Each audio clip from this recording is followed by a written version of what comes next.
15 வருஷத்துக்கு மேலே மெக்கானிக்காக வேலை பார்த்த அந்த நபர் தனியாக ஒரு ஒர்க் ஷாப் ஆரம்பிச்சிருக்காரு. எல்லா கிளைண்ட்டுமே வந்து அவரோட ஒர்க் ஷாப்பை பார்த்துருக்காங்களே தவிர யாருமே இவருக்கு ஆர்டர் கொடுக்கவே இல்லை.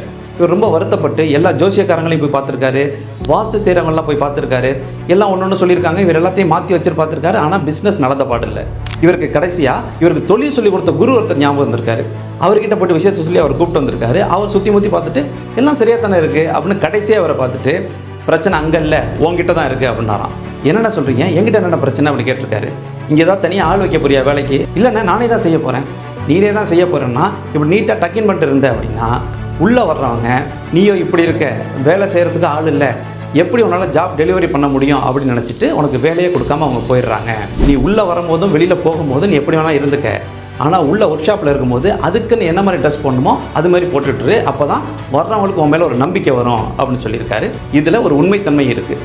இதெல்லாம் கூட பார்ப்பாங்க அப்படின்னு நீங்கள் கேட்டிங்கன்னா கண்டிப்பாக பார்ப்பாங்க. இப்போ ஒரு ப்ரொஃபஸர் இருக்கார் அப்படின்னா அவர் ஷார்ட்ஸ் போட்டு காலேஜுக்கு போக முடியாது. அதே மாதிரி தான் இப்போ யாராவது ஒருத்தவங்க உங்களுக்கு ஒரு பிஸ்னஸ் கொடுக்குறாங்க அப்படின்னா உங்களால் அதை செய்ய முடியுமா, நீங்கள் எப்படி செய்வீங்க, அதுக்கு நீங்கள் கேப்பபிளா அப்படிங்கிறதெல்லாம் பார்த்துட்டு தான் உங்களுக்கு அந்த வேலையை கொடுப்பாங்க. ஜஸ்ட் லைக் தட் இந்த வேலையை பாரு அப்படின்லாம் கொடுக்கவே மாட்டாங்க. அவங்கள கன்வின்ஸ் பண்ணுற மாதிரி ஏதாவது ஒரு விஷயம் உங்ககிட்ட இருக்கணும். அது உங்களோட தோற்றமாக இருக்கலாம், உங்களோட பேச்சாக இருக்கலாம், இல்லை உங்களோட ப்ரீவியஸ் எக்ஸ்பீரியன்ஸாக இருக்கலாம், இல்லை உங்களோட ஸ்ட்ராட்டஜியாக இருக்கலாம். அதனால் வர்ற கிளைண்ட்டுக்கு உங்களால் இந்த வேலையை செய்ய முடியும் அப்படின்னு நிரூபிக்க வேண்டியது உங்களோட கடமை.